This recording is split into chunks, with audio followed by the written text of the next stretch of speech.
বাইরে প্রচণ্ড গরম। কোনো কোনো জেলাতে 40 ডিগ্রি সেলসিয়াস তাপমাত্রা পর্যন্ত উঠে গেছে। এই সময় শরীর এবং মনকে চাঙ্গা রাখতে চাই এক গ্লাস ঠান্ডা ঠান্ডা মিক্সড ফ্রুট জুস। চলুন শুরু করা যাক। প্রথমে একটি আম ভালোভাবে ধুয়ে চামড়া ছিলে আমটাকে স্লাইস করে নিব। আমি মিক্সড ফ্রুট জুসে সাধারণত একটু টক মিষ্টি শক্ত টাইপের একটু আম বেছে নিই। এতে আমের সাথে অন্যান্য যে ফ্রুটসগুলো থাকে সেটার ফ্লেভারটা ভালো আসে, একটা টক মিষ্টি ফ্লেভার আসে মিক্সড ফ্রুট জুসে। সো আমটাকে ভালোভাবে ছিলে স্লাইস করে দিচ্ছি।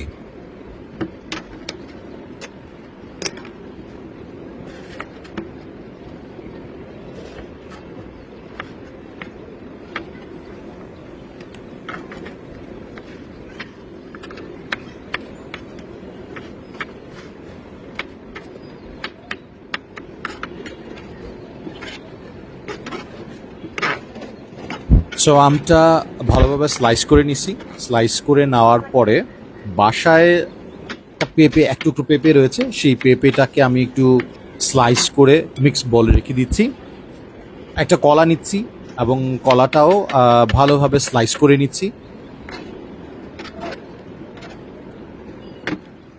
মিক্স বলে রেখে তারপরে ব্লেন্ডারের জারের মধ্যে যে ফ্রুটসগুলো মাত্র কাটলাম ওগুলো ঢেলে দিলাম।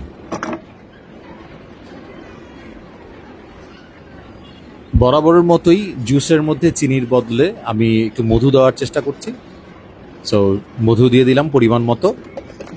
যেহেতু মিক্সড ফ্রুট জুস বানাচ্ছি, সো মিক্সড ফ্রুট পাউডারটা আমি এখানে একটু ব্যবহার করছি, এতে ফ্লেভার এবং খেতে খুব ভালো হয়।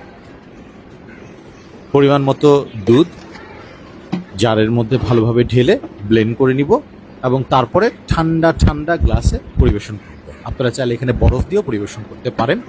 আমি সঙ্গত কারণেই বরফটাকে অ্যাভয়েড করছি। আশা করি বাসায় ট্রাই করবেন এবং কেমন হলো খেতে জানাবেন কমেন্টস।